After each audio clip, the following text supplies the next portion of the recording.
This is Renelle, and welcome to Quality Hang with Rod Brooks and friends. And here he is now, your host, my main man, Rod Brooks. Thank you very much, Renelle. I am Rod Brooks, and welcome everyone to Quality Hang. And as always, I'm joined on this broadcasting adventure by my friend, your friend, the co-host of Quality Hang. He is Marcus Osborne. What up, dog? How you doing? What's up, man? I'm just trying to get this camera to work for me. Is it looking There okay? we go. I love it. First off, let me say, I love what you're doing with the new setup. Oh, I'm digging it. I've seen it come together over these last few shows. Has been awesome. Slowly but surely. There's a few more things to be done, but slowly but surely. It's going to be pretty cool. I'm going to have to have you come went through. From a room that looked like you were being held hostage against your will it's now looking like a room that is telling the viewer exactly how Marcus gets down. And the first thing you put up was that picture of Prince, or the Prince album cover. Is that controversy? Yeah, it's controversy, right? Yeah, that is controversy behind me. And then I got I got some posters when I used to work for Live Nation. So these are posters from shows. I love that Eric B. and Rakim poster. Love it. Yeah. Up there, I got Tank and the Bangers up top. On the other side of the room, I got Prince Blues for Traveler and Psychedelic Furs. On the other side of the room, you can't see it, but I got a Dave Chappelle and a Damian Marley. It's a bunch of other Willie Nelson over there. I love it. I'll give you a tour when the thing is all together. I love it. I love it. I love the way that it is coming together. And we love that you are joining us on this Thursday evening. We like to think that we are officially getting your weekend started. So before we start the show, we would like to, as we always do before we get things started on Quality Hang, thank our presenting sponsor, the fine folks at Hop Monk Taverns. 3 locations to choose from: Sonoma, Sebastopol, and in Novato. And at all 3 locations, they all do the same great things. By the way, I've verified this. They all do the same great things. Fantastic food from a wildly diverse menu, a craft beer selection that is absolutely outstanding no matter what you're looking for. Even if you don't know what you're looking for, they have it for you at all 3 Hop Monk locations. By the way, full bar at all 3 Hop Monk locations. And my favorite thing about Hop Monk is what they do as far as live music and live entertainment is concerned. So popular that you will have touring acts from around the country stop by all 3 Hop Monk venues. But I love it because it's a place for local artists in Sonoma, Sebastopol, Novato, not just in those locations or in Sonoma or Napa or Marin County, but all over the Bay Area. Local artists can go to Hop Monk and they can see and be seen. So to see what they have coming up as far as live music, live entertainment is concerned, check them out at hopmonk.com. Follow them on all the socials and definitely check them out in Sonoma, Sebastopol, or in Novato. So, all right, my brother, here we are coming up on the middle of February, and we are now at the NBA All-Star break. And I don't know, and maybe it's just me, but it sure seems like this All-Star break, of this upcoming All-Star game in LA, mind you, is kind of just like, nobody's checking for it, right? It's just that weird. I guess every 15 years or so, you kind of go through this period where the league is trying to rediscover who it's going to build around. And you notice that most during the All-Star break, because once upon a time, you could look forward to the highlight being LeBron or Shep or Durant or any of these cats. But now, we trying to bring in Wemby, and what is this, his second appearance or something like that? We trying to wrap our arms around Shea and all these other young folks. It's going to be weird for a couple of years until somebody, typically it's 3 or 4 players, separate themselves from the pack, and the league decides to coalesce around them for the next 15 years. So it's going to be weird for them. Because you got no Steph, you got no LeBron, you got no Giannis. There doesn't seem to be any juice or excitement for the new USA versus the world format, although you did have some people try to make it try to make it European white guys against Black Americans, which I don't know if we really can handle that as a country This right is not now. the time. Where we are, now's not the time. Once upon a time, we could have a sense of humor about it. Not now. Maybe a few years ago, Yep. hopefully a few years in the future, but right now in the big 2026, I just don't know if we can handle a black guys versus a white guys basketball game for the entire country, really for the entire world to see. We saw that in the 80s with Magic versus Bird, and it was ugly for a few years. It was ugly for a while.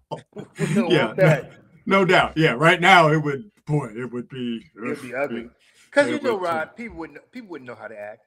They couldn't know how to act. No. People would definitely show their ass for sure on both sides. The dunk contest is as dead as Napoleon. It's over. Who's in it? Exactly. It may turn out to be a decent dunk contest, but the people who are not in it are going to be the ones that are thought about more than the people who are in it. The 3-point contest is kind of at this point. It's supposed to be in it. Maybe but again, with no Steph, he was supposed to be in it this year. And that would have been nice.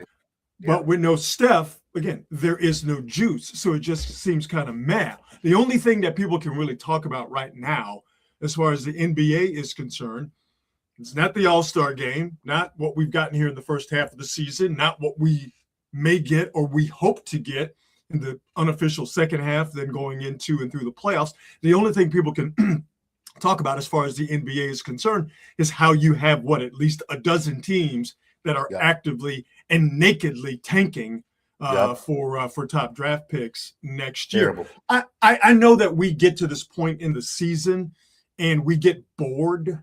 And I know we like to talk and sort of ascribe a lot of things to the NBA, whether it's fair or unfair. We do that, but it sure just seems getting to this All-Star game, getting to this All-Star break in this season, it just seems like we're just kind of right now at sort of at a lull or a low point. Yeah, and this is going to be interesting because, as always, the season starts off with one story.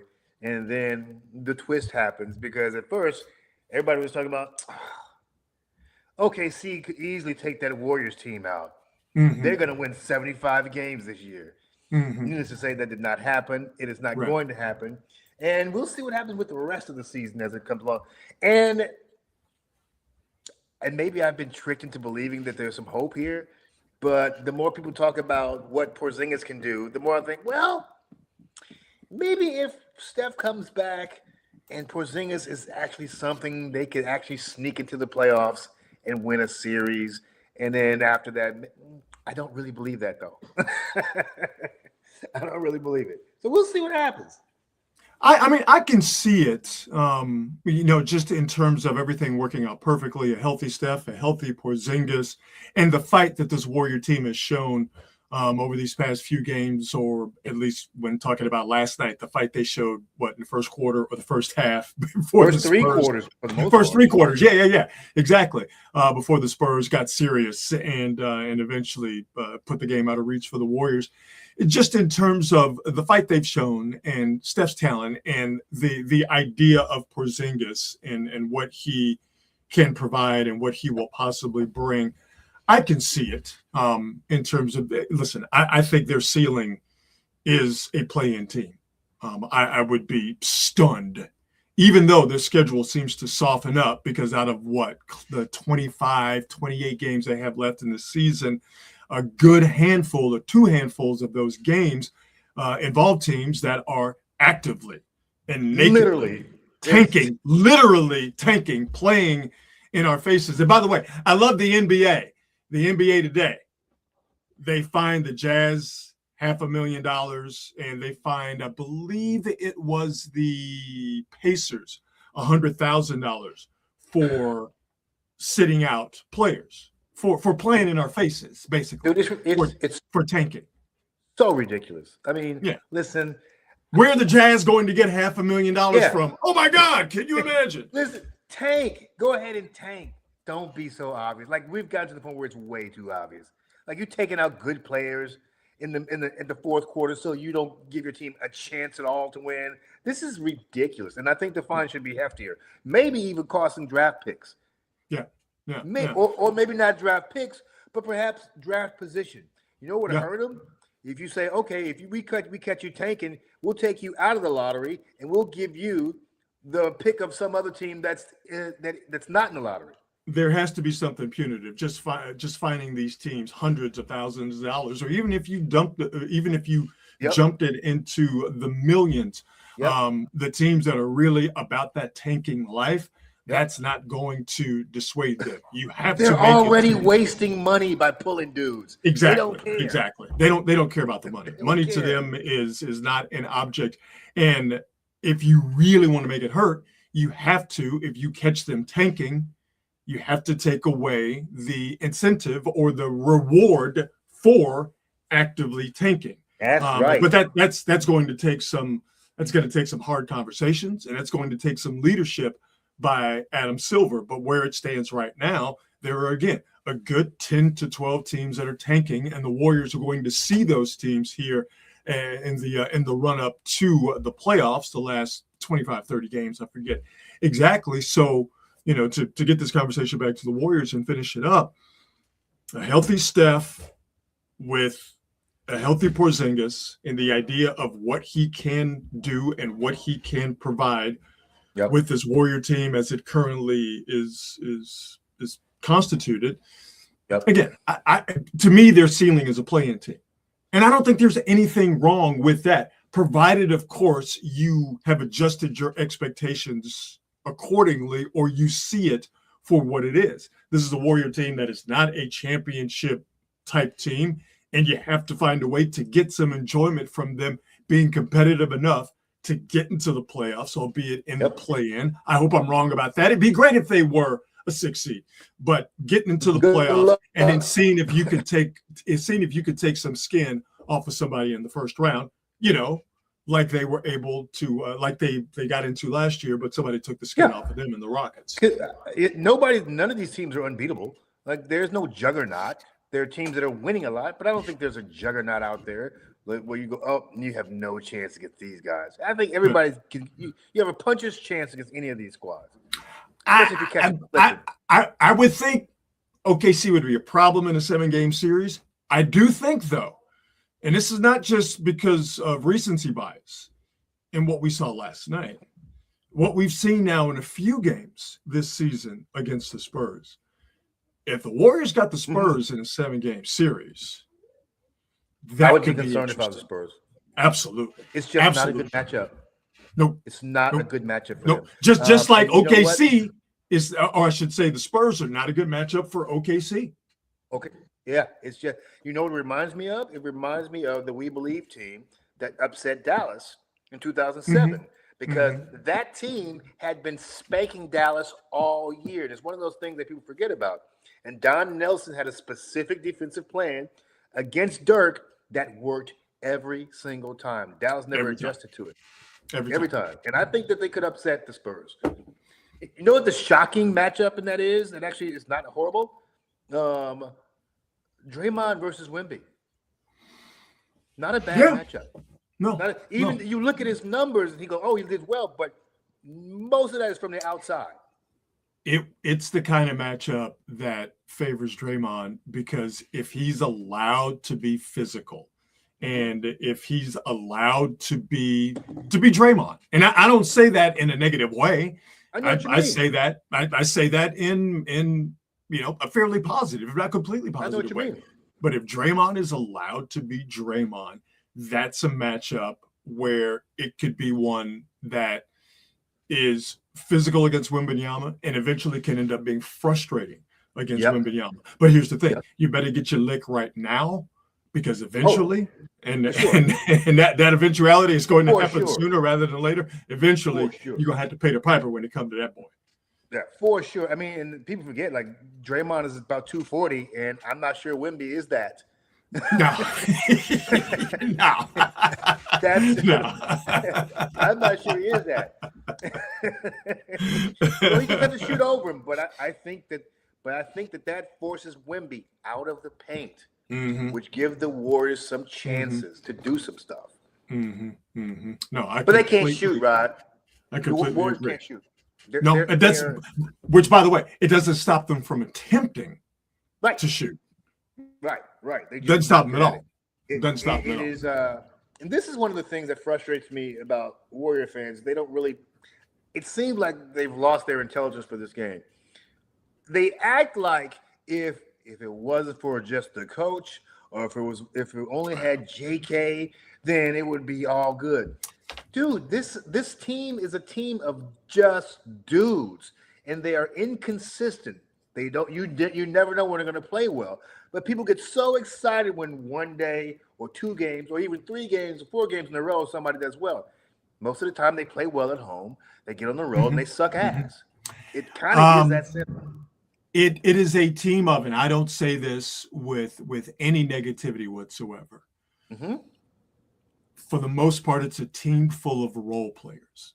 Okay, absolutely. And you can get away, right? And you could get away with a team full of role players during the regular season because it eventually ends up being sort of a long slog, and you can play matchups, or you don't know what you're going to see from the opposition on a night in, night out basis because of injuries or load management or good old fashioned tanking. Yep. And you can get by with role players if you have a superstar in Steph, which they do. If you have a very intelligent basketball player in Draymond Green when he's not turning the ball over, and if you have a guy, to bring Porzingis into this conversation, if you have a guy like Kristaps Porzingis, who is a very unique and talented basketball player, and he provides a skill set that a lot of guys don't have, provided, of course, he's healthy. Yep. That the role players work when you have those guys, particularly, most notably, if not exclusively, Steph. I think the conversation about the Warriors, which has gotten and has been goofy for a while, the people who are the wrongest, and I know that's not a word, but you get what it is. The people who are the wrongest are normally the ones who are the loudest, and that is what plays on the internet, and most notably on social media. So those people are always they're always going to have a platform, and their wrongness is always going to be amplified because that's just the way the algorithm works. And there is also there are a group of people who are literally raging at the dying of the light because they're not ready to accept that this thing is coming to an end, and it might end with Steph only having 4 rings. It might end with the Warriors never having another serious, legitimate chance of getting to the West Finals and possibly playing for an NBA championship. Yep. So because these people who are loud and wrong, which seems to nowadays run simultaneously, because those people can see the end of the highway. Yep. And the abyss that's beyond the end of that highway, because they can see it, it makes them louder. Yep. and it makes them more entrenched in their opinions, which more than likely are going to be wrong because they're not 100%. Necessarily based on any basketball truths. Yeah, there is a diluted perspective that comes with winning. And one of those things being, well, if only this one thing were different, then we'd be in the game. It's because of X, Y, Z it's never that simple. Yeah. This is not this is a team of tryhards. And I'll give Steve Kerr a lot of credit for having these guys still being interested in competing. Because at this point, with that lineup, with that squad, these dudes shouldn't be in most of these games. No, you're 100% correct. But if you listen to those guys who are loud and wrong, Steve Kerr can't coach. And if you listen to some of those guys who are loud and wrong, not having Jonathan Kuminga is going to be the death of this team. And also there are people who are saying that, well, now that Jonathan Kuminga is not there, that's the reason that the Warriors' vibes have been better or whatever. I don't think that there's a whole lot of truth, if any truth, in either of those statements. But, you know, the Jonathan Kuminga thing, and hopefully, Marcus, this will be the end of the discussion. I hope so. Because he's gone, and the promise of Jonathan Kuminga just never came through. And the story came out from Anthony Slater of ESPN and ESPN.com this week. And I want to say this in Slater's, not his defense, but credit to Anthony Slater. I thought it was excellent reporting. It was great. It was a good story. I thought the food thing was kind of dirty pool. And I don't necessarily put that on Slater. I think that's just part of the reporting. I think it was dirty pool from whoever inside the Warriors organization. It's the agent. Yeah. Oh, yeah. You know what? That's a very good point. That's an extremely good point. I never thought about it that way. That it could be his agent giving that to Slater instead of that coming from the organization. That's a very good point. Just reading the story, I felt like a lot of that was coming from the agent, and he's a guy who likes to talk. And he may end up, I mean, we won't know right now, but this is also one of those kinds of guys who go, people going, yeah, I don't want, this guy is not great enough for me to deal with this guy. Mm-hmm. Here's the thing, though, about the agent, and I'm just there with you that the agent side of the story was a part of the overall story. But I do think, and this is where I think Slater's reporting about the Kuminga situation, that's why I think it was so good. Because to me, Joe Lacob and the Warriors front office, just to use that catch-all term, they're the ones who come out of this looking. Amen. I agree. You know, Kuminga obviously bears some responsibility for what happened. I think Steve Kerr, to a lesser extent, but in the mix, he bears some responsibility. I think, you know, the agent has not done his clients any favors. He bears some responsibility. But to me, the overarching tone of the story was Joe Lacob in that front office not reading the room and understanding that Jonathan Kuminga was either unwilling or unable to play in Steve Kerr and Steph Curry's system. I emphasize Steve Kerr and Steph Curry's system because it is theirs. What Steph wants to do is cool with Steve, and what Steve wants to do is cool with Steph. You know, when we were talking to our good buddy Matt Kolsky, part of the Locked On Warriors crew, you know, he brought up a very good point that, you know, you had these two timeline deals, but the front office and the basketball people, they were not on the same parallel tracks. And that's why the Kuminga situation soured the way it did. But you know who are on two parallel tracks and have been for a long time and will be until this thing actually runs out of track? Steve Kerr. Steve and Steph. And Steph Curry. And for the front office to not understand, again, that Kuminga was either unwilling or unable to play in the Steve Kerr, Steph Curry system, for them not to see that a couple of years ago and adjust accordingly, that's the big failure. More so than Kuminga's inability or unwillingness to play the type of basketball he needed to play, more than the agent and his histrionics, more than Steve Kerr's culpability in all of this. It's the front office's responsibility to see something's not working and do something about it. And right they didn't away. do anything about it until it was too late. Yes, man, you are so on point, because that's what I took away from that article as well. I'm like, oh, I actually thought this has less to do with Steve Kerr and more to do with Lacob than I ever anticipated. Mm-hmm. You don't, and to a lesser degree, Dunleavy's inexperience as a GM, because I'm not certain this goes on if the last GM is still in the seat. I'm not certain that it continues to linger. Bob Myers was the canary in the coal mine. Mm-hmm. He saw what was coming. Okay, not just with Kaminga, but other factors as well. He saw what was coming, and he's like, you know what?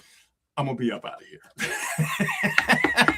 Man, it He's is like, I got an owner that is feeling himself a little bit too much. too much. He's all in on a 19-year-old kid. That's a good kid. This like I said, I think it's dirty pool, the Kaminga food situation, and anybody who really wants to come down on Kaminga. I mean, yeah, he's responsible for the way he did or did not play at times, but to go beyond that, I think is bullshit. But Bob Myers could see that you had a headstrong young man who wanted to play a certain way, wanted to hoop a certain way, and a coach and a superstar that didn't want him, that weren't cool with that because that wasn't conducive to how they have won in the past. Bob Myers could see the age coming. He could see the disease of me. He could see all of that coming. And he's like, I'm going to go ahead and dip out before we get to this point. This is really where organizations find themselves on the ass end of everything at the end of a dynasty. It reminds me so much of the Chicago Bulls ending and how that whole thing fell apart, where the ownership and the management thought they knew best. And sometimes you got to listen to your basketball people. And you and I both agree that ownership is where everything starts. Ownership is how this team got to where they are, and ownership is going to end up being one of the things that cost them. Even at the end of the dynasty cycle, it may not affect – it's affecting them now, but there are also potential long-term effects of that happening. And people talk about the free agents coming and all that stuff. I'm not even talking about that. I'm talking about simply in building and rebuilding this team. If the owner thinks that they know as much as the basketball people, it's going to, and it already has, affected your draft picks, the way, the system that you run, the way your team meshes. The coach knows what kinds of players he needs to make his system work. You got to get the fuck out of the way. No, 100%. 100%. I mean, we've seen this time and time again, and it's a story that's going to repeat itself.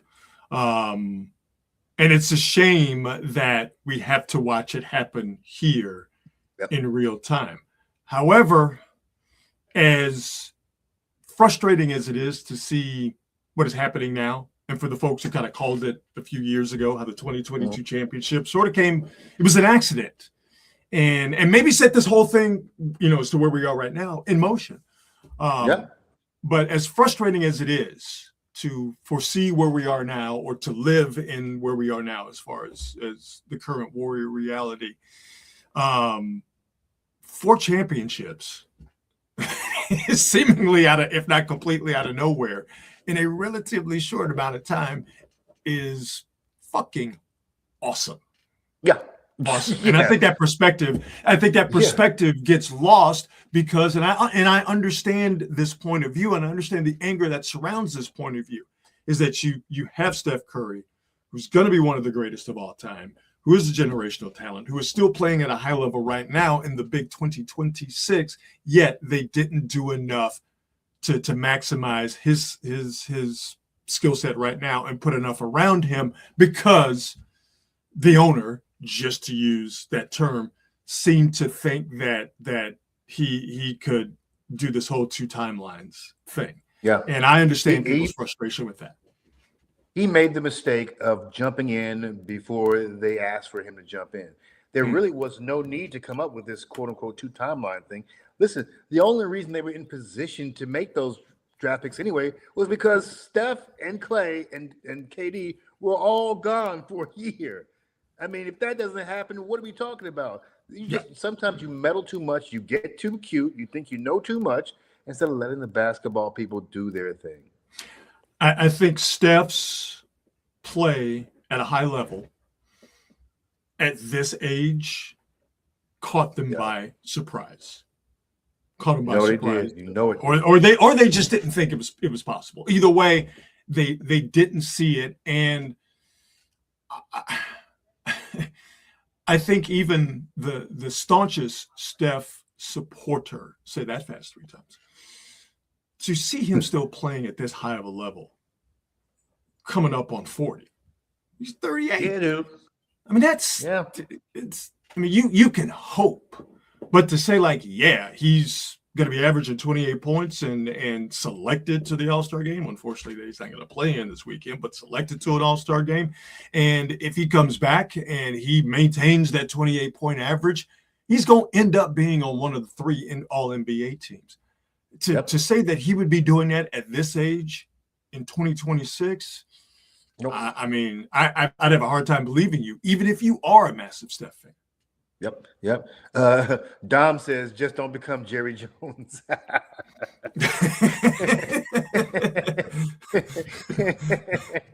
Yeah, that's what everybody hopes. You don't want that. I saw someone on Twitter, I don't remember if it was today or yesterday, said, I'm paraphrasing here, is that the fear is, the thought is that Joe Lacob was turning into Jerry Buss.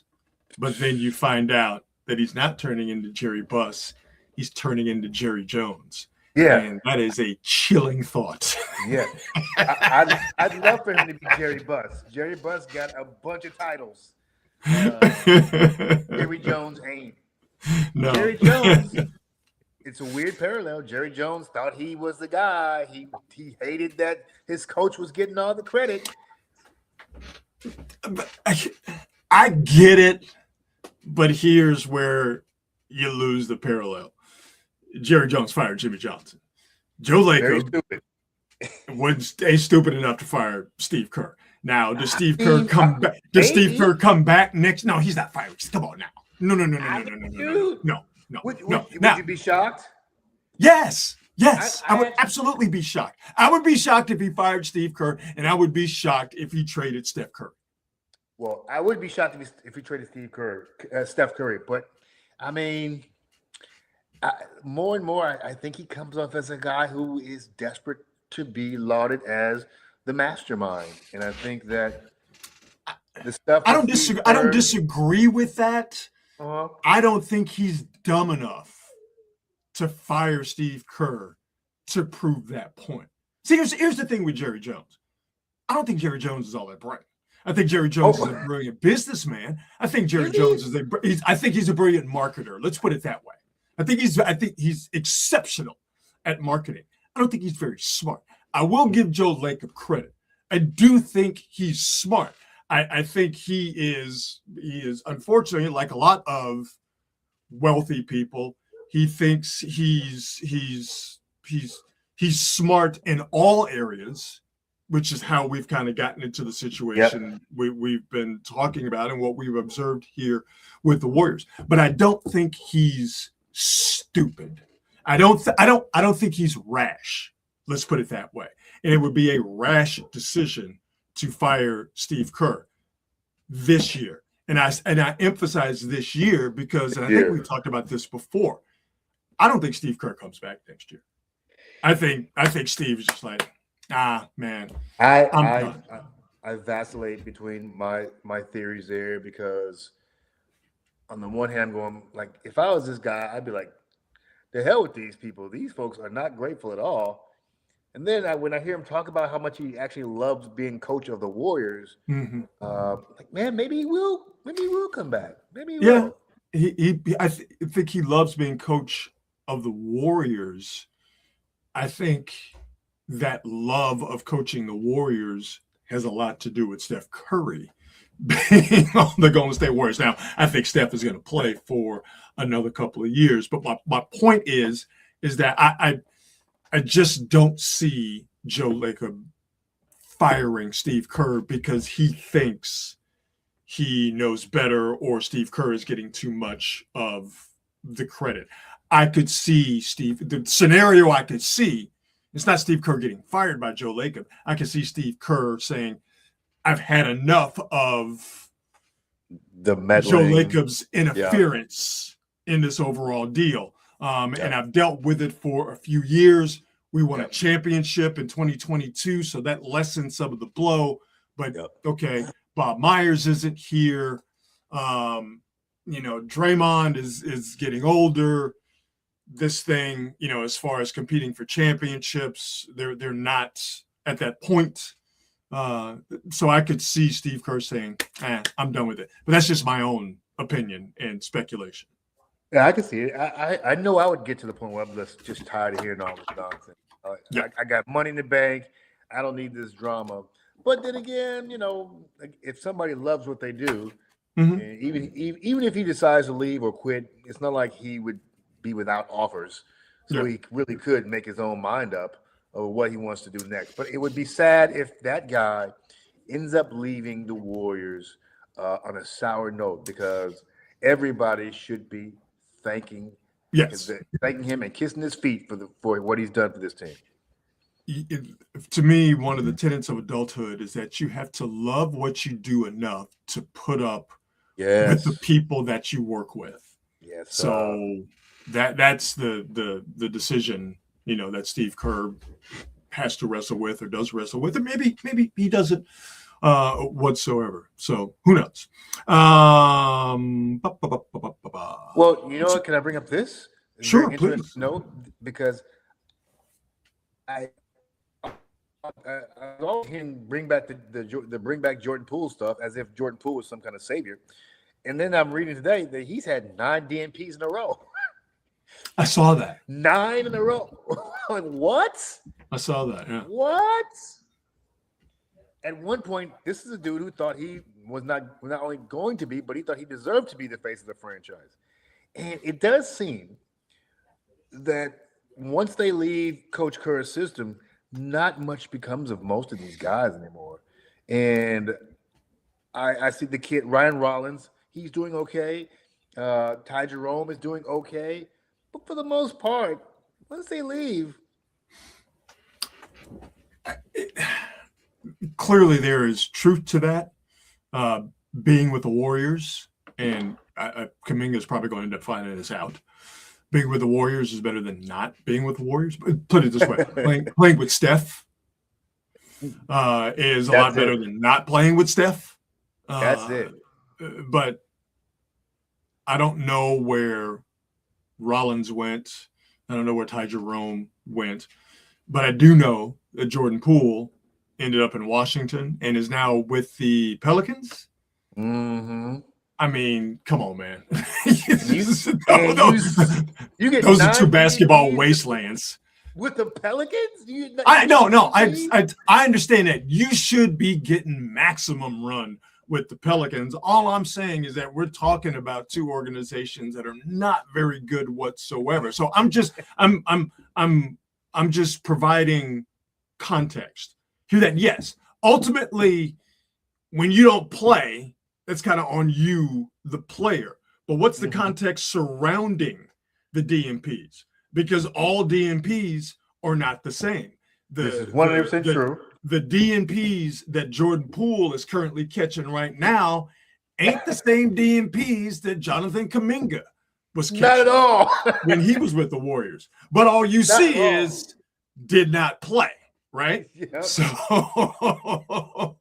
they are definitely not the same. So I don't know what's happening, with Jordan Poole with the Pelicans. But what I do know is, okay, again, Jordan Poole, you should be playing. You're not playing. But the New Orleans Pelicans basketball team is not a bastion of basketball, in terms of being a well-run organization. It just doesn't scream that. Never has, never will, right? And also, to be fair, they've had some really shitty injury luck.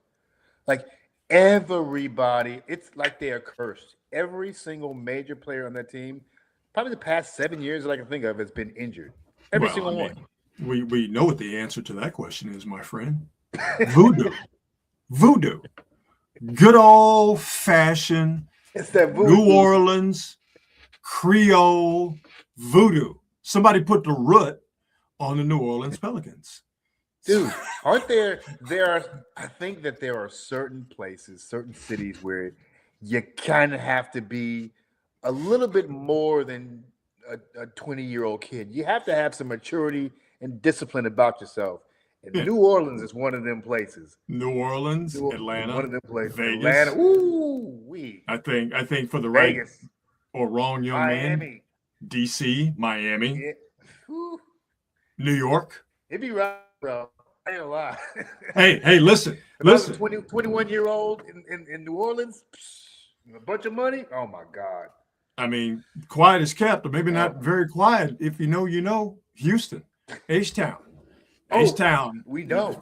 If you ain't know. careful, you can get caught up in the mix in H-Town.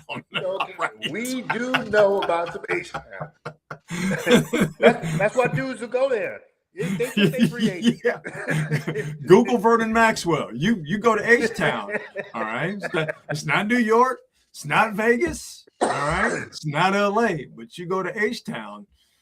But it is a destination for people. It is if is a what you're looking destination. if you're looking for a certain type thing, Houston, Texas is definitely a destination. And know. I'm not talking about barbecue.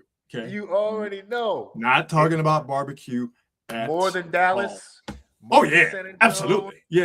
And if I have Bomani to Jones, play in Texas, it's Houston. Oh, you're playing in Houston. Oh yeah. It's Bomani Houston. Jones asked Vernon Maxwell, Rockets great, asked him, it's like, you know, you went to the University of Florida, you know, why Houston? Why did Houston have such a hold on you? And Vernon Maxwell said, and this is a direct quote, I'm not paraphrasing, this is a direct quote. Vernon Maxwell said in response to Bomani Jones's question, why did Houston have such a hold on you? Vernon Maxwell said, because of all those Beyoncés down there. That's all you need to know. It is a city full of Beyoncés, Megan Thee Stallions, and Anna Nicole Smiths. Okay, that boy. All right, Yeah, boy. It's lousy with them the entire city. It's insane. So, it's insane when you can just go. I'm used to that. It's fine. So, there you go. You know what else? Not yes. necessarily LA, but playing for the Lakers can get you caught up. Oh yeah, for sure. Not necessarily just the city, but playing for the Lakers in particular can get you really caught up. Yeah. No doubt about that. No doubt about that at all. Shifting gears here. Mm-hmm. If you are a longtime quality hanger, you know I am obsessed with robots. Marcus is nodding his head. Marcus knows that I'm obsessed with robots. And if you are new to Quality Hang, just to let you know, and also to warn you, the reason I'm obsessed with robots is because my third eye is open. Because I know that robots will be used to enslave humankind. This is coming. Of course. All right. I'm not just some crazy person. Yeah. With the podcast, robots are going to be used to enslave us. And with my third eye being open, I want your third eye to be open. And see, here's the thing, and this is how they get you, right? Is you see robots nowadays, right? And you see them all out there dancing, being friendly, waving at you, right? Because that's how they're trying to desensitize us to what is coming. They're trying to make us think, oh, the robots are friendly. They're here to help. Oh, look, the robots, they're dancing. They're just here to entertain us. See, I'm telling you, this is all robot propaganda. They're just trying to get you to think that the robots are just going to be out here for our entertainment. Now, I will say this. Robots breaking it down on the real, though. Dude, is this robot in blackface? Should I be offended? Wait, in blackface, in what seems to be some sort of traditional Chinese garb. So, what's happening here? But see, they're saying the robot is dancing, but right, those are robot martial arts moves that will be used to kill us if we do not obey the robots. Like, see the robot shaking hands and waving. See, robot blowing kisses. They're just trying to get you to think as the human robots are friendly and not dangerous. But I'm here to tell you, don't fall for the banana in the tailpipe. Robots will kill us and enslave us. I'm telling you this. It's happening. Yeah, it's absolutely happening. This has been ordained. But Marcus, here's the thing, man. It's even more insidious than dancing, waving, robots, they're going to use human beings' sex drive against us because they know as humans, Right. we when it comes to sex, we are powerless. So That's not right. only So do yeah. they have robots that are dancing and friendly, Marcus, they got robots on the pole, dog. Yep. Here they come. It's a wrap. Here It's they a wrap. come. It's a wrap. Pole dancing robots. Pole dancing robots. So they're getting us with the friendly robots, and then for the freakiest of the deakiest of us human Oh beings, my goodness gracious me. they know we gonna see a pole dancing robot. I lost you, Rod. I can't hear you now. We gonna see the stripper robot. See, because they know I'm telling the truth. They trying to silence me because I'm telling the truth about robots. Oh shit. Because I'm telling the truth about robots. I can hear you now. I can hear you now. You can hear me now. You're still there. See people? Yeah, I can't hear you. This is what they're doing. I can hear you. I can hear you. But see, now I'm not so crazy, am I? All right. Oh my God. I'm not just some kook with a conspiracy theory. Because I'm telling the truth, they silenced me and didn't want Marcus to know. But to the quality hangers out there, please understand, this is what's coming. It's not just going to be like, oh, we saw the dog robots and we thought, oh, look, cute. It's a dog robot. And then all of a sudden, you start seeing the human robots. And you got the human robots all up there dancing. Everybody thinks it's great. See, they're preying on our sensibilities. And what they're saying is, okay, we're going to get the human beings to think. The robots, they're just there to entertain. They're there to dance. They're there to be kind. And then they know that we're just a bunch of horn dogs as human beings. What do? What have they invented? They invented, Marcus, the pole dancing robots. It's over for humanity unless we understand what's coming and we don't fall for these tricks. Do you understand where I'm coming from, Mark? I think that everything you say is 100% factual. I also think that, like most honeypot traps, ain't nothing we can do to stop it. Ain't nothing you can do to stop it. Ain't nothing you can do to stop it. Dudes can't say no. Can't say no. Some can, but most of them can't. It's a fact. And we all got a couple of homeboys that we know full well gonna fall prey to the robot woman. That's why like all the Russian spies who were women and the Sparrow program and all that's why it works. Yeah. That's why it works, because guys are so goddamn gullible when it comes to women. We don't ever stop to think, if this hot chick is approaching us, oh, well, this is weird. I should probably be very suspicious. No, we think, I got it like that. I must got it like that today. We never question why this hot woman is after us like we should. We should be asking, why is she trying to talk to me? But no, I got it like that. I'm the flyest brother on the planet right now. That's why she's talking to me. That's right. That's right. I cannot believe they got the robot on the pole, dog. I cannot believe it. We're still waiting on a cure for cancer, but we got robots pole dancing. Yeah, we can't cure cancer, but we're gonna set these erections off. No. We have large portions of this planet without potable drinking water, but we have robots on the pole. That's right. Oh, you got hips too, by the way. Not bad. Hey man, okay, hey, dog, she's shaking it. Okay. She's grinding it. I mean, let's go ahead and keep it a buck. All right. We you keep our third eye open, but we can also make the observation that this robot pole dancer she's pretty good at it. Pretty good. Too good. I wonder who they modeled this after, because that's always the case. They take these robots and they model their movements and their figures after somebody. I'm the guy here in the background. Yeah. That's staring at the robot that I'll assume he created. I'm just guessing that this came from this guy's imagination, because there's no way that he's actually ever interacted with a woman that can move like that. I mean, look at this guy. Look at the intensity on his face as he is checking out the hips of this robot pole. Look at him. I mean, he is. That's hilarious.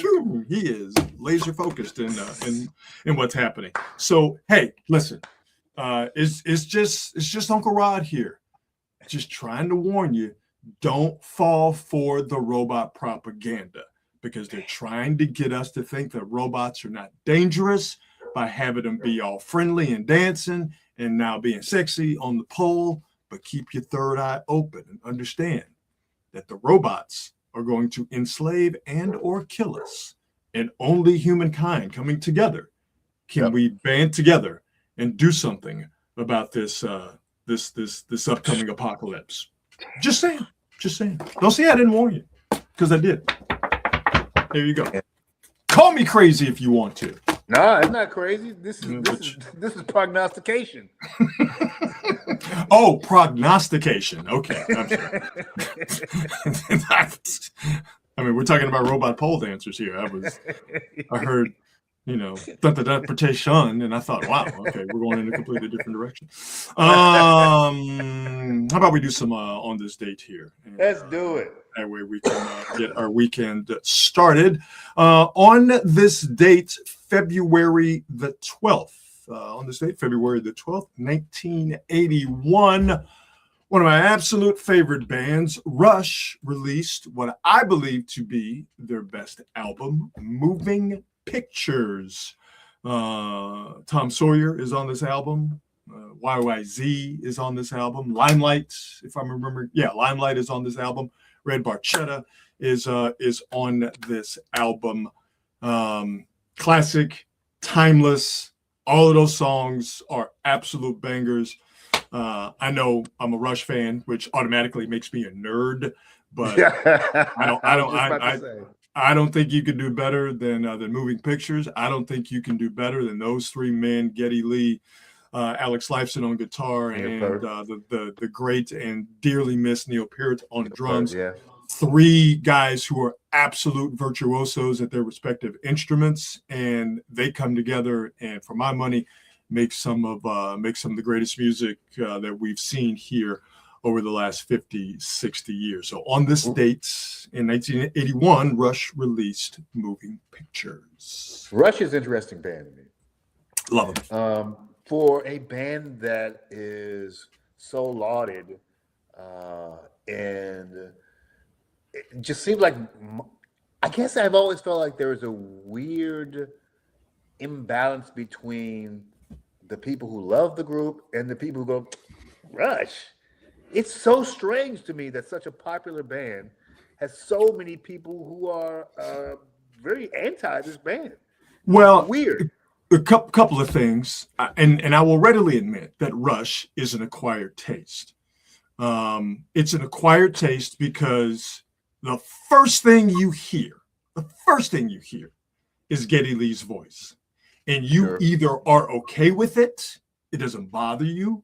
You either like it and it adds to the overall texture of what gives you what comes out of your speaker and what goes into your ear, or Geddy Lee's voice is repulsive to you. And for a lot, because if that's the first thing you hear or the first thing that jumps out at you, if it hits you the wrong way or you don't like it, you're not interested in Alec Lifeson's, just incredible guitar work. That's not going to resonate with you because you can't get past the high octave stylings of Geddy Lee.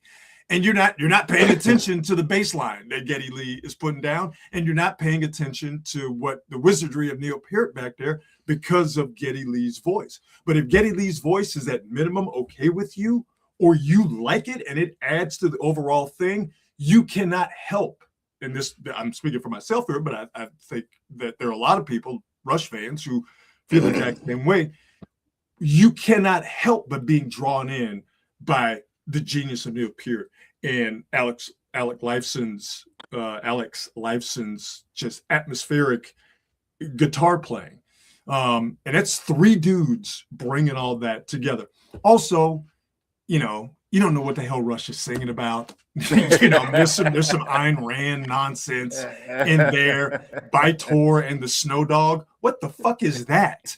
And you'll get songs that are 8-10 minutes long, and YYZ is an 8-minute long instrumental. So there's a lot of almost barriers to entry with Rush, but once you get past those barriers, to me, the musicianship and just the overall sound and get down is just so good that you cannot help but be a fan. And also, Rush fans, all dudes. Well, yeah, you rarely run across a female Rush fan. So that's why I said, I know I'm a nerd because Rush fans are all nerds. My girl Sarah is a big Rush fan. When I worked at the morning show at Allison 97.3, Sarah is a gigantic Rush fan. Oh, Sarah from Sarah and Vinny? Yeah, because Sarah's cool. Gigantic Rush fan. Right. She's the only female Rush fan right? Rush is interesting to me because all the things that I would look for in the band that I like, or a group that I like, or an artist that I like, they have all the elements. And I love a unique voice. I think that's one of the most important. If I'm scouting an artist, the very first thing I'm going to look for is your voice unique? Not are you a great singer? Plenty of those. Do you have a unique voice? So that would strike me right away. And they're all obviously very good at their instruments. But musically, I just never went. They don't suck. Like I'm not. I can't stand it. But I never got gripped into the Rush mania as some people have. However, I will say this: one of the most fun live bands. You've seen them? Yeah. Oh yeah, I've only got a chance to see them once, and other than seeing Metallica at a half full Fillmore leading up to their Saint Anger tour, seeing Rush was second greatest concert I've ever seen in my life. Unbelievable. I told you I'm a sucker for live performances. Like, sure, if you can do it live, you got me on your side. That's kind of one of the things. That's why I've been a supporter of Rush, even though like they're not my favorite musically. I'm like, man, you just got to see them live. And there's footage of them out there too. You can go and check them out. They're really, really fun live. And maybe this is just me, but I love it when a band. I'm cool with experimentation to a certain extent. Don't be like the Police on the second go round of their one and only reunion tour. I mean, they just did almost complete rearrangements of their most popular songs, and for me as a Police fan, it was for them, right? Because they were bored. It was a complete and total turnoff. But I'm okay with a little variance. In your live performance of your studio songs. Seeing Rush, they sounded exactly like the albums. It was unbelievable to the note. Note. Yeah. Unbelievable. It's a fun ass thing to witness, and I also enjoy Rush fans' enjoyment of Rush. Like that turns me on too. We're all either air drumming or playing guitar. which is why there are no women at Rush shows, because there's nothing cool about a bunch of people like us going or playing air guitar. Don't no woman, no self-respecting woman want to be around a bunch of dudes doing that. And I don't blame them. I completely understand it. When was the last time they were in the Bay? It had to be 10 years ago. Oh my God! I mean, shit. It had to be 10. I think it was. Neil Peart died. It had to be 10 years ago. I want to say it was like. And they were. I think if I remember correctly, it was San Jose. I'm 95% sure it was San Jose. It was like 2014, 15. I don't something like that. know if I can see the ticket. I have a bunch of ticket stubs on the wall in front of me, but I saw them at Concord in Concord at the Concord Pavilion. I want to say that was like 2003, 2004. I mean, it was a long, long, long time ago. I don't see the ticket in front of me, but gone too soon. But it looks like they're coming back around with a woman who supposedly is a very accomplished drummer that's going to sit in the spot that would normally be occupied by Neil Peart. So, I'm definitely going to check it out. And well, somebody says they're coming to town this summer. Yeah. No, it's happening. It's absolutely happened. So I'll check it out. But on this date, Rush dropped the magnum opus, Moving Pictures, on this date in 1981. On this date in 1988, the cinematic classic School Days premiered in theaters. Spike Lee's second movie. The first was the cult classic She's Gotta Have It.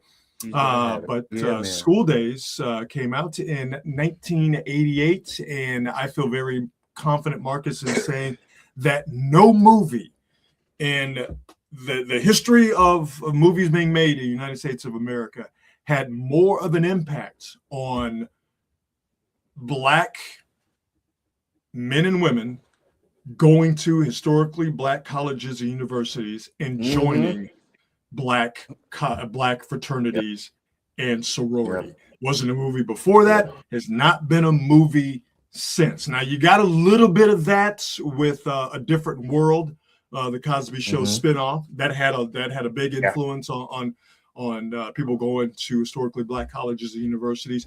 But as far as movies, School Days made people who didn't even think about going to HBCUs and think about joining Black fraternities like Omega Psi Phi and Alpha Kappa Alpha. Didn't even think about it. They saw School Days, and immediately HBCUs and Black frats and sororities became cool. Man, I love this movie so much. I know I saw it at least 4 times in the theater. I mean, I knew the entire soundtrack. I knew every song of that soundtrack. Great soundtrack. I was reciting the lines. I was doing some of the step routines. I was so into School Days. In hindsight, and I may have said, I don't know if I ever said this to you, but I've mentioned to other people, like, in hindsight, I wish I had gone to an HBCU. I think about that like as one of the few things I wish I had done differently, and that is one of them. I wish I had gone to an HBCU. It would have been amazing. I know it would have been, especially during that period. I had a chance to. I had some friends that went to Prairie View outside of Houston. Had some friends that went to Grambling. Got to know some people that went to Grambling. And on the other side of town, on the north side of town, in Baton Rouge, LSU's on the south side. Southern University is on the north side. Yeah. And listen, man, did we go to Southern to have a good time? Absolutely. We went to Southern have a good time, and they were throwing down over at Southern, over on the yard as they called it. But yeah, man, this movie glorified HBCUs and Black frats and sororities, glorified them and made it look like they were having fun, because you know what? They were having a whole lot of fun. Oh man. Whole lot. They had their own rules. Oh, love it so much. Yeah, there he goes. School Days came out on this date, February 12th, 1988. On this date in 1990, Stanley Burrell from Oakland, California, aka MC Hammer, dropped "Please Hammer, Don't Hurt Him." Can't touch this. I don't know. You might have heard that song. Can't touch this was the number one track off of Please Hammer, Don't Hurt Him. She's Soft and Wet. Maybe that was one of your favorite tracks, but the main track on Please Hammer, Don't Hurt Him was Let's Pray. Might have been one of your favorite tracks, but the main track was Can't Touch This. You know, again, because it's a different time here. The monoculture is gone. We just don't consume media. We don't consume music like we used to. For those who weren't there, you just won't be able to remember Old Town Road. I know you do. Remember Old Town Road and how big that was? Of course. Can't Touch This was 98,000 times bigger. That's how Yeah, dude. big that song was. That's how big this album was. You couldn't get away from people simply just saying the phrase to you At all. randomly. Can't touch this. Just And randomly. then you would reflexively go, no, no, no, no. You would do the bass line from Super Freak. So a quick story about this particular album. This album was a re-release of the local album that he released. It was "Let's Get It Started" was the name of the album. Yes. And if you ever get a chance to see it, I'm sure there's copies floating around Oakland somewhere. But it's him, and he's in a troop jacket, and it's red and white. I have it. Oh yeah. Oh, so you know, like it's got like, it's brother, like 4 or 5 songs that aren't on there. I was down with Hammer early. Hammer brought that shit off the Cold Go man. MC Hammer. Come on, man. Oh, come that on, was dog. The one. Oh man. And so his brother, I used to work at Cookie Magoo's down in downtown Oakland, across the street from the Tribune building. So I was 19 at the time, and his brother used to come in every day or every other day, and I would just get his dude some free cookies. And he would tell me, yeah, my brother's a rapper. My brother's a rapper. I'm like, okay, dude. Well, all right, well, just look me up with some tickets. When you get in, and sure enough, dude blew up. I was working at UPS. Hammer put his record company was literally across the street from UPS. So when me and my buddy Mike got off work, we was trying to be rappers and producers at the time. So we would go over there and we would stick our tapes in the box. And then when that didn't work, we would drive to Fremont and go up to Hammer's mansion and put the tapes in his mailbox. Straight up. We was trying, boy. That right there is called hustling. That's what that is. Man, he was, I mean, first off, Hammer is one of the greats. He was so big. He was everywhere. Hammer had a Saturday morning cartoon. Yep. That's how big Saturday morning Hammer cartoon, was. Bro. That's how I believe he had an action figure. Like I believe he had a toy. He did have an action That's figure. And he had how a bunch big of commercials. He was. Yeah, man. And the old school hip hop, the prior generation of hip hop would shit on him because he was too commercial. But then 10 years later, all of them trying to get commercials, all of them trying to get TV shows, the whole nine. He was so underappreciated, man. Man, Hammer had people unironically and proudly wearing Hammer pants. Yeah. That's how big MC Hammer was. And what really got it going, what got it started, it wasn't "Let's Get Started." It was "Please Hammer, Don't Hurt Him," with the main track, of course, being "Can't Touch This." There was a song, there was a track called "Ring 'Em" that we used to, and then Hammer, before he was Hammer, he used to be at the clubs gigging, particularly down in San Jose. I don't know why he chose San Jose, but it was San Jose, and there was a club in Oakland called not City Nights. That's San Jose.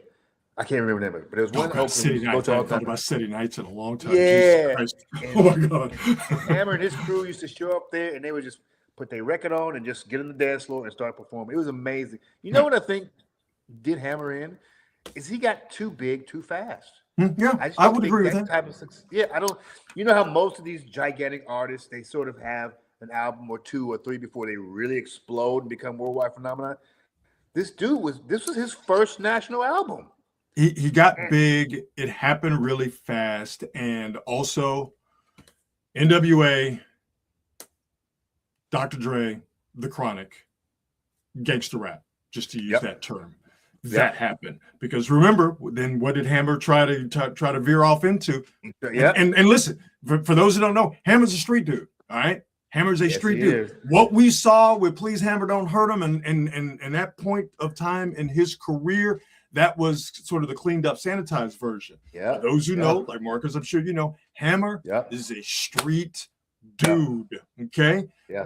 So all of a sudden now, gangster rap, NWA, The Chronic really is the big bang here in terms of this time frame in hip hop. Everybody started to gravitate towards that. So what did Hammer do? He did the ill-fated "Pumps and a Bump" video where he's wearing like a Falcons beanie and bikini underwear, and he's pumping and bumping right into the camera. And so I think, yeah, getting big, getting fast, that meteoric rise, that explosion, So quickly. that, along with our tastes in terms of what we were down with hip hop at the time, I think the turn was so severe that Hard. it's just that where Hammer was and what he was doing, Whiplash. it just got left behind that quickly. Yeah, it's crazy. Yeah. And then you had Vanilla Ice, like literally the white Hammer, and even what was the reggae artist who was like the Hammer of reggae? Not Snow. Snow, no, not Snow. God, what was his name?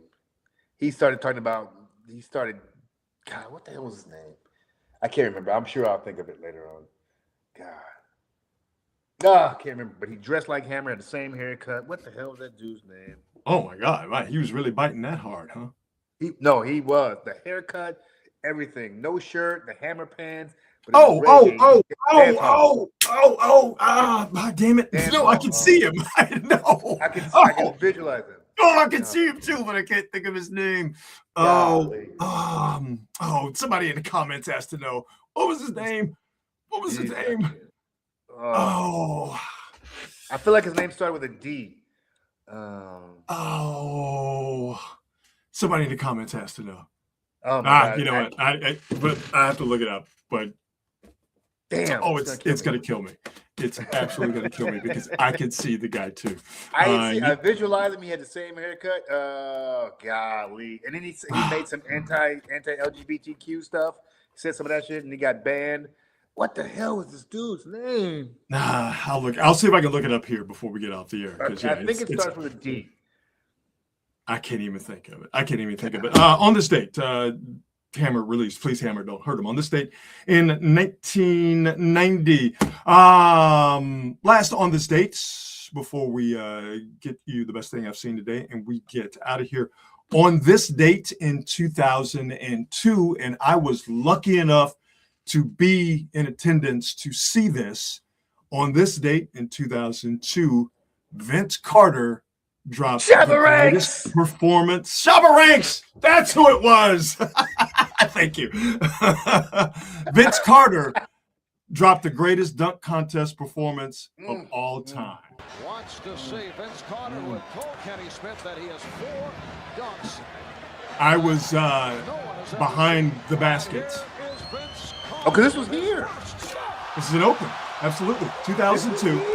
And brother, that's the first dunk. And everybody in the building, as you can see, it was a wrap. That was the greatest shit we had seen.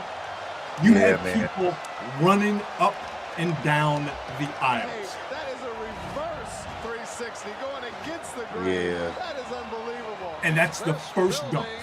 Oh, man. Never seen anything like it. Never seen anything like it. So we'll fast forward here. Here's the second dunk. Come on, brother. And that was about as simple a dunk as you can do. Have you seen it since? Nope. Oh, God. Unbelievable. The third dunk. To hang in. Come on. But my favorite one's coming up. Yeah. The entire place was going crazy. It's the loudest crowd I've ever heard in my life. Goodness gracious, it is over. Come on, son. Did I call it Daddy or what? But my favorite one is the fourth of the 5 dunks. Oh, these are legendary. Dog. And he pulls up on the rim. He fixes his entire forearm in the look. Everybody's stupefied. Everybody's stupefied. He sticks it. Michael Keaton doesn't. Batman doesn't even know what the hell he's looking at right now. That's how incredible that was. Not only does he put his arm in the rim, he does a pull-up. He pulls himself up. I'm not sure the guy can't go in through the rim head first. Come on, man. Let's see if there's a trampoline out there when he's doing this stuff. The mascot's left the trampoline. Think I'm tired. But he had one more dunk in him to finish off the greatest dunk contest performance of all time. By the way, this is a really good contest. Tracy McGrady was in the contest. Yeah. Steve Francis was in that contest. And then he goes from a little bit inside the free throw line, but a two-hand, straight up dunk. Doing it with two hands is that's the. Come on, son. Incredible. Incredible. Vince Carter's dunk performance in the 2002 dunk contest happened on this date, February 12th. Other than seeing Brett Favre throw for 399 yards and 4 touchdowns the day after his dad died, doing that against the Raiders at the Coliseum, this is the second greatest sports performance I have ever seen live and been in the building for. The video doesn't even do it justice. How loud that place was, and how he had people literally running up and down the aisles. People could not comprehend what they were seeing from Vince Carter. And you go from February 12th, 2002, Vince Carter's performance, to what the hell are we going to see in the dunk contest on Saturday? Who the hell are we going to see in the dunk contest on Saturday? I know it's just an exhibition. I know it doesn't matter, but the fall off has been severe. It's crazy, man. It's crazy. You don't have the charisma. No. You don't have the charismatic dunkers in the game, in the dunk contest anymore. It really is sad, man. Dudes are so scared to participate, scared to be embarrassed, scared to miss a dunk. Mm-hmm. Now, Vince is so different because this is stuff that Vince could do in games. Yeah. That's why you wanted to see him in the contest, because he did it in games. Right. He did it in games. I'm like, 100%. Oh my God. So there you go. I can't tell you anybody who I'd be interested in seeing in the dunk contest anymore. I mean, I would be interested, if he could get his act right, I'd be interested in seeing Ja. I would have been interested in seeing Ja would have been good. But he wouldn't do it. Zion Williamson, VJ Edgecombe. There's guys I would be interested to see. They're just not interested in the dunk contest. So yeah, I'm still gonna have it on. I'm still gonna watch it. But I mean, we all gonna watch it. As far as like being geeked for it, and as far as being hyped for it, those days are over. And I've come to grips with it. We used to plan parties around. Hell yeah! The All-Star game on Saturday night for NBA. Yeah, man. Absolutely. We're gonna watch the dunk contest tonight. Used to be the crown jewel of the weekend. Now people are like, how can we get rid of this shit? Yeah. Well, do we even need it anymore? I think that's a legitimate question. So there you go. On this date, February 12th, 1981, Rush released Moving Pictures. School Days was released in theaters in 1988. Please Hammer, Don't Hurt 'Em was dropped by MC Hammer in 1990. And in 2002, Vince Carter at the greatest dunk contest performance of all time. I say. We always wrap up the show with the best thing that I've seen today. Something I ran across on the internets, and it was the best thing I've seen. And I show it to you in hopes that will be the best thing you will have seen today.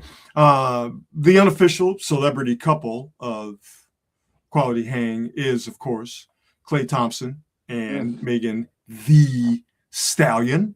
Indeed. Klay celebrated a birthday over the week, and Megan the Stallion threw him a birthday party. As you could see, they were all lovey-dovey. And let me tell you something. They are in love. Okay? It's a wrap. All right? Megan threw his party for him. All his friends were there. All his peoples were there. His mama and daddy were there. Megan's been cooking for Klay and his daddy. So it's a wrap. It's only a matter of when they get married, not if they get married. And what's so great about this is, look, she got him a cake. She's got him a nautical themed cake because Klay she know him. To get out there. She know him. She knows him well. She know him. But But the best thing I've seen today is this bit of video. Right, so they're dancing to Bone Thugs and Harmony, but this is how much Megan loves Clay. Yeah. She didn't just have a party and have him play Bone Thugs and Harmony. She got Bone Thugs and Harmony to play at his birthday party. Yeah. Come on. Now listen. It's the first of the month. Do you know how much you gotta love somebody to find Bone Thugs and Harmony and get them to come and play at your man's birthday party? Yeah. And they can play rapping every single word. It was all of them. That was all the thugs. Yeah. That's crazy, man. Come on, man. All the Bone Thugs and Harmony members at Klay Thompson's birthday party, thrown for him by Megan Thee Stallion. That is the best thing. That's a keeper right there, boy. She loved that boy. That's a keeper. And I'm guessing Clay smiling so hard. Never. And we've seen him win 4 championships, and he wasn't smiling. Listen, okay, we've seen Clay win 4 championships. We've seen him at parades. You've never seen this China look. Clay. China Clay, exactly. You've never seen this look on his face. Not like this, boy. No, not at all. So we continue to wish nothing but the best and nothing but happiness for the official celebrity couple of Quality. They got a crib together now, right? Don't they got he's stupid if he don't. I thought I saw her post some keys to a house up on her Insta, so I think they live together now. Yeah, man. Lock that down, brother. Go ahead and do it, man. Facts. What you waiting on, dog? Facts. You found a winner. Because be careful, man. You lose her like a set of car keys. You don't want to do that now, Clay, because there's a lot of brothers swimming around. There's a lot of sharks waiting for that to break don't free. Fumble. So, don't fumble it. Please, Lord, don't fumble it, Clay, because there's going to be some brothers out there going, you know what? He wasn't good for you. There's some brothers out there dirty macking right now. Clay, hey, listen, Clay is in L.A. playing the Lakers right now. You best believe there's some cats trying to holler at Megan Thee Stallion at this very moment. Some dirty macking going on. The dirtiest of macking. Golly. The absolute dirtiest of macking. All right, I think that is enough. We're going to go ahead and get out of here. But before we do that, we'd like to thank, once again, our presenting sponsor, the fine folks at Hop Monk Taverns. 3 locations to choose from: Sonoma, Sebastopol, and in Novato. Check them out. Promise you, you will not be disappointed. Have yourself a fantastic weekend, my brother. You too. And how about we do this again next Thursday? President's Day is this Monday, so everybody's got a 3-day weekend, and I will do what I normally do on President's Day, which is dress up as my favorite president. And that, of course, would be John Quincy Adams. Don't ask me why. It's just a thing I do. Okay, right? Don't kink shame me when it comes to celebrating President's Day. Never. Everybody have yourselves a fantastic weekend. We will see you next week. Enjoy the 3-day weekend. And as always, be good and be good at it. We'll see you. Bye.